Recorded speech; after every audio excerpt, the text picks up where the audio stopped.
Bismillahirrahmanirrahim. Assalamualaikum warahmatullahi wabarakatuh.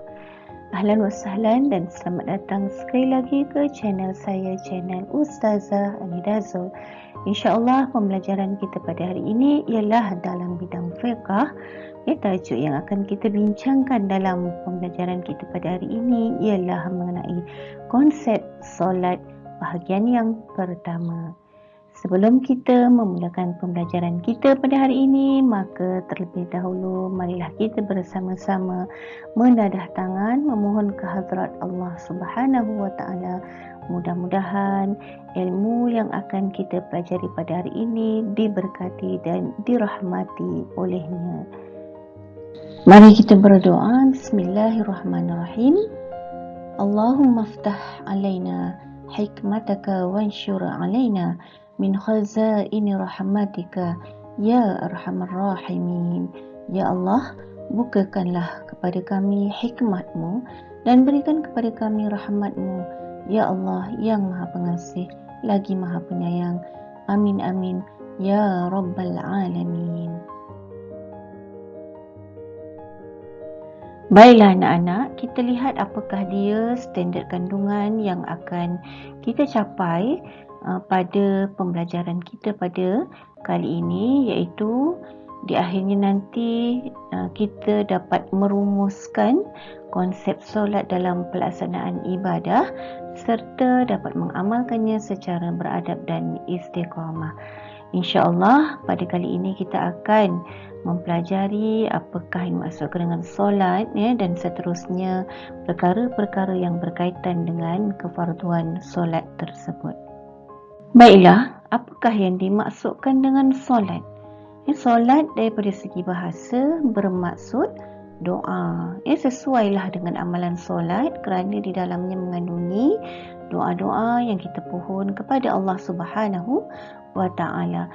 Sebenarnya daripada segi istilah, solat membawa maksud satu ibadah yang mengandungi perkataan-perkataan dan perbuatan-perbuatan yang tertentu yang dimulai dengan takbir dan diakhiri dengan salam dengan syarat-syarat yang tertentu. Seterusnya, siapakah yang wajib melaksanakan ibadat solat ini? Maka syarat wajib solat adalah yang pertama, mestilah dia Islam. Kalau dia bukan Islam, maka tidak wajib dia melakukan solat. Yang kedua, mestilah dia telah baligh. Jadi kalau bagi kanak-kanak, tidak wajib bagi kanak-kanak untuk melakukan solat. Dan yang seterusnya, yang ketiga, mestilah dia berakal, iaitu tidak gila. Kalau sekiranya orang gila, tidak diwajibkan ke atasnya untuk melaksanakan ibadat solat. Seterusnya, apakah dia syarat-syarat sah solat? Syarat-syarat sah solat adalah terdiri daripada yang pertama, yakin masuknya waktu solat. Jadi apabila kita hendak melakukan solat, kita mesti yakin waktu solat tersebut telah pun masuk. Andainya kita melakukan solat di luar waktu solat yang sepatutnya, maka solat tadi tidak sah. Yang kedua, mestilah menghadap ke arah kiblat. Sekiranya kita berpaling daripada menghadap ke arah kiblat menyebabkan solat tadi tidak sah. Yang ketiga, mestilah menutup aurat seperti mana aurat yang telah ditetapkan, aurat bagi lelaki dan juga aurat bagi wanita. Dan yang keempat, suci daripada najis sama ada pada diri, pada pakaian ataupun tempat solat. Dan yang kelima, suci daripada hadas, iaitu sama ada hadas kecil ataupun hadas besar. Baiklah, seterusnya kita lihat apakah dia rukun solat. Rukun solat terdiri daripada 3 rukun, iaitu rukun qalbi, rukun qauli dan rukun fi'li. Rukun qalbi adalah rukun yang dilakukan di dalam hati, manakala rukun qauli adalah rukun yang dilaksanakan melalui perkataan, dan rukun fi'li adalah rukun yang dilakukan melalui perbuatan. Rukun qalbi adalah niat, manakala rukun qauli ada 5 dalam solat, iaitu takbiratul ihram, seterusnya bacaan al-Fatihah, bacaan tahiyat akhir, selawat ke atas Nabi dan juga memberi salam. Manakala rukun fi'li ada 7, iaitu berdiri betul, rukuk dan tamakninah, i'tidal dan tamakninah, sujud dan tamakninah, duduk antara dua sujud dan tamakninah, duduk tahiyat akhir dan juga tertib. Jadi kesemuanya ada 13 rukun. Rukun yang pertama iaitu niat solat. Niat tadi mestilah diletakkan dalam hati dan maksud niat adalah qasad untuk melakukan sesuatu. Jadi niat solat hendaklah disertakan ketika kita mengangkat takbiratul ihram dalam solat. Bagi solat fardu, ia mestilah disertakan 3 aspek berikut ketika kita berniat untuk melakukan solat fardu tersebut. Itu yang pertama ialah qasad. Iaitu melakukan sesuatu kerana gerak hati sendiri. Contohnya kalimah usolli, sahaja aku solat. Kemudian yang kedua ialah ta'arrud, iaitu menyatakan fardu dalam solat tersebut, iaitu perkataan fardu. Dan yang ketiga ialah ta'yin, iaitu kita menentukan solat apa yang kita hendak lakukan pada waktu itu. Contohnya kalau solat zuhur, kita nyatakan solat az-zuhri. Baik, kita lihat satu contoh lafaz solatnya ketika kita berniat, iaitu solat fardu asar. Usalli fardal asri 4 rakaatin adaan lillahi ta'ala. 3 elemen tadi terdapat dalam niat ini. Yang pertama qasad, iaitu lafaz usalli. Yang kedua ialah ta'arud, iaitu lafaz fardu. Dan yang ketiga ialah ta'yin, iaitu lafaz al-asri, iaitu solat pada waktu asar. Jadi ketiga-tiga elemen ini mesti disertakan apabila kita hendak berniat solat fardu. Baik, rukun yang kedua ialah takbiratul ihram. Takbiratul ihram ini ialah lafaz kalimah Allahu Akbar, iaitu yang bermaksud Allah Maha Besar. Ada syarat ketika kita hendak melafazkan kalimah ini. Syaratnya yang pertama, mestilah dalam keadaan tetap berdiri bagi yang berkemampuan untuk berdiri. Seterusnya mestilah menghadap ke arah kiblat. Dan yang ketiga, mestilah dilafazkan dalam bahasa Arab. Dan seterusnya, kita dengar semua huruf yang dilafazkan ketika kita melafazkan kalimah Allahu Akbar.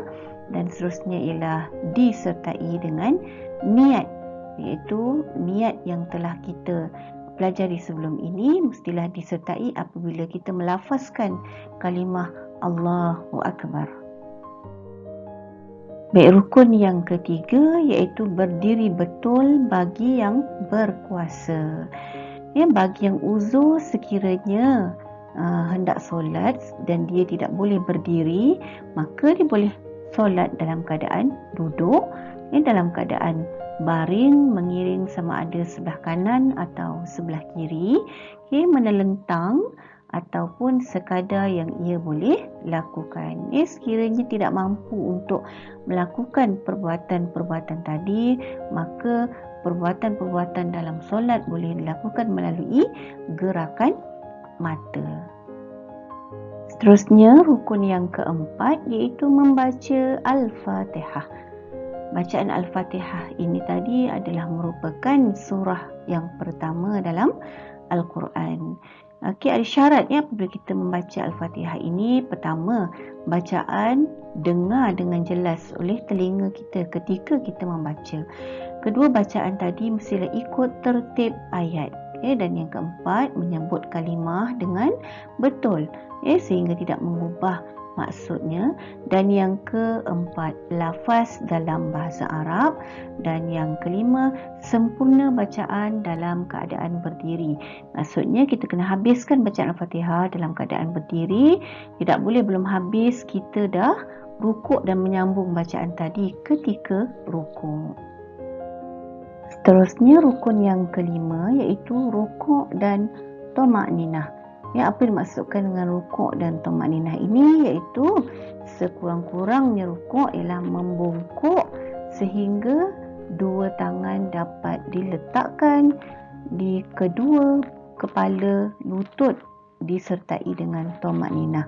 Dimasukkan dengan tumakninah di sini ialah berhenti seketika.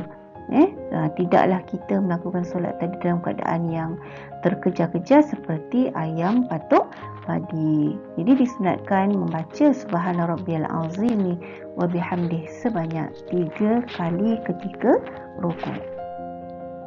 Rukun yang keenam ialah i'tidal serta tumakninah. Apa yang dimaksudkan dengan i'tidal? Maksud i'tidal ialah berdiri tegak semula. Selepas rukuk, dan tumakninah maksudnya berhenti sekejap semasa berdiri. Ketika i'tidal ini kita disunatkan membaca Sami'allahu liman hamidah. Kalau kita nak tambah lagi Sami'allahu liman hamidah Rabbana walakal hamd. Jadi itu antara bacaan yang disunatkan ketika kita i'tidal dalam solat. Rukun yang ketujuh ialah sujud serta tumakninah. Apa yang dimaksudkan dengan sujud kat sini iaitu sekurang-kurangnya apabila kita sujud, kita meletakkan dahi di tempat sujud dan dahi tersebut tidak berlapik dengan sesuatu. Maksudnya kalau kita memakai telekung ataupun memakai songkok, jadi songkok tadi tidak menutup dahi kita. Jadi ada 7 anggota yang perlu disertakan bersama ketika sujud, iaitu yang pertama ialah dahi, yang kedua ialah 2 tapak tangan, seterusnya 2 lutut, dan seterusnya 2 perut jari kaki. Jadi kesemuanya apabila dijumlahkan berjumlah 7 anggota sujud. Jadi ketika sujud kita disunatkan membaca Subhana Rabbiyal A'la wa bihamdih sebanyak 3 kali. Rukun yang ke-8 ialah duduk antara 2 sujud dan tumakninah.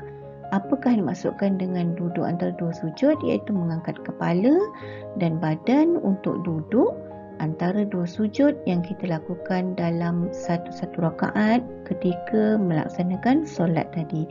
Dan duduk antara 2 sujud ini merupakan satu rukun yang pendek, maka tidak harus kita memanjangkan duduk kita ketika melakukan perbuatan ini. Ketika ini kita disunatkan membaca Rabbighfirli warhamni wajburni warfa'ni warzuqni wahdini wa'afini wa'fu anni. Seterusnya rukun yang ke-9 iaitu duduk tahiyat akhir. Duduk tahiyat akhir ini ialah dalam keadaan dinamakan duduk tawaruk. Duduk tawaruk ini adalah kita meletakkan punggung kita di atas lantai. Jadi itu yang dimaksudkan dengan duduk tawaruk ketika tahiyat akhir. Seterusnya rukun yang ke-10 iaitu membaca tahiyat akhir ataupun tasyahud. Bacaan tahiyat dilafazkan dengan makhraj dan tajwid yang betul. At-tahiyatul mubarakatus salawatut tayyibatu lillah. Assalamu alayka ayyuhan nabiyyu wa rahmatullahi wa barakatuh. Assalamu alayna wa ala ibadillahis salihin. Ashhadu an la ilaha illallah wa ashhadu anna muhammadar rasulullah. Itu adalah merupakan lafaz tahiyat akhir yang wajib dibaca, dan antara syaratnya adalah mesti kita mendengar bacaan tersebut untuk diri kita sendiri dan berurutan bacaan perkataan-perkataan dengan perkataan tasyahud di dalam tahiyat akhir tersebut, itu lafaz asyhadu an la ilaha illallah wa asyhadu anna muhammadar rasulullah. Mestilah berurutan, dan seterusnya dalam keadaan duduk, yang mana duduk tadi diikuti dengan salam, dan seterusnya dalam bahasa Arab. Dan kita hendaklah menjaga makhraj huruf ketika kita membaca tahiyat akhir ini, dan hendaklah menjaga baris bacaan, termasuklah baris sabdu, dan seterusnya bacaan tadi dibaca dengan tertib. Jadi itulah antara syarat apabila kita membaca tahiyat akhir. Rukun yang ke-11 iaitu selawat ke atas Nabi. Jadi sekurang-kurang selawat ialah Allahumma salli ala Sayyidina Muhammad wa ala ali Muhammad. Tetapi biasanya kalimah selawat yang kita baca yang sebaik-baiknya adalah selawat Ibrahimiyah yang agak panjang kita baca ketika kita membaca selawat ini, iaitu Allahumma salli ala Muhammad wa ala ali Muhammad kama sallaita ala Ibrahim wa ala ali Ibrahim wa barik ala Muhammad wa ala ali Muhammad kama barakta ala Ibrahim wa ala ali Ibrahim fil alamin innaka Hamidum Majid. Jadi bacaan selawat ini adalah wajib kerana ia termasuk dalam rukun qauli. Maka wajib kita membacanya dan kita mendengar bacaan yang kita lafazkan tadi. Rukun yang ke-12 ialah memberi salam yang pertama. Jadi memberi salam yang pertama ini hukumnya adalah wajib. Manakala memberi salam yang kedua hukumnya adalah sunat.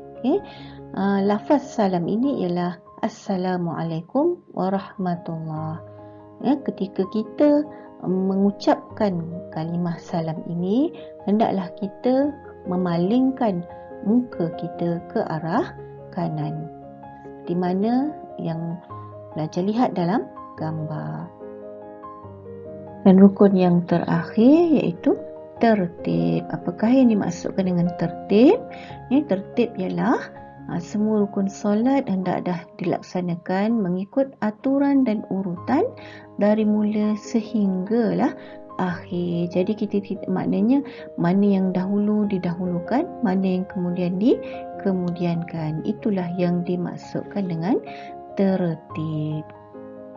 Demikian tadi pelajar-pelajar apa yang telah kita lihat melalui konsep solat, iaitu meliputi maksud solat, syarat wajib solat, syarat sah solat dan juga rukun solat. Jadi kita ulang semula di sini. Rukun solat ada 13 rukun yang dibahagikan kepada 3, iaitu rukun qauli, rukun qalbi dan juga rukun fi'li. Jadi 13 rukun tadi iaitu niat, takbiratul ihram, berdiri tegak, membaca al-Fatihah, rukuk dan juga tamakninah, i'tidal dan tamakninah, sujud serta tamakninah, duduk antara dua sujud dan tamakninah, duduk tahiyat akhir, membaca tahiyat akhir, selawat ke atas Nabi, memberi salam dan juga tertib. Jadi mudah-mudahan dengan 13 rukun yang kita lakukan dalam solat ini dapat mendidik kita menjadi hamba Allah Subhanahu Wa Taala yang solehah serta bertakwa kepada Allah Subhanahu Wa Taala. Sesungguhnya ibadah solat yang sempurna dapat mencegah diri kita daripada perbuatan-perbuatan keji dan mungkar. Sekian dulu daripada saya. Terima kasih diucapkan. Segala yang baik datangnya daripada Allah Subhanahu Wa Taala dan segala kekurangan dan kedhaifan adalah datang daripada kekerdilan diri saya sendiri. InsyaAllah kita berjumpa lagi di lain waktu dalam tajuk yang seterusnya. Jumpa lagi. Sekian. Assalamualaikum warahmatullahi wabarakatuh.